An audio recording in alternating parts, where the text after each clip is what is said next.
En Haute-Vienne, la collecte de déchets au porte-à-porte, avec camion-benne et ripper, fait partie du paysage. Le territoire Ouest Limousin utilise ce ramassage, un système simple qui permet de facturer avec précision. Sur le conteneur, il y a une puce intégrée qui, à chaque fois qu'il va être accroché au camion, va être détectée et va comptabiliser une levée. Ce qui nous permet derrière de facturer à la levée, donc au volume de déchets produits chaque usager. Tarif annuel en Haute-Vienne, environ 150 € pour un seul ramassage mensuel.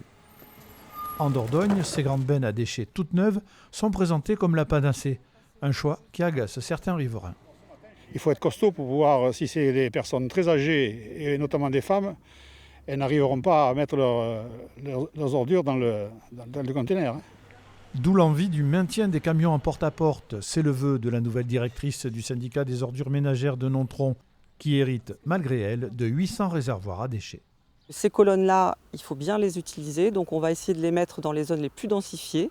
Par contre, toutes les autres zones, on va rester en porte-à-porte. Une opposition de style, le syndicat départemental des déchets annonce, lui, la fin imminente du porte-à-porte. Ça, on estime effectivement que ce n'est pas une solution qui a de l'avenir parce que c'est une solution qui est coûteuse et qui, en termes environnementaux, n'est pas non plus très intéressante. Si demain le préfet et les élus le décident, effectivement, ils peuvent nous obliger à intégrer le SND3. Mais en tout cas, nous, on va essayer de rester comme ça, indépendants le plus longtemps possible. Nontron veut garder ses camions, mais les containers sont déjà en place. La guerre des déchets est déclarée.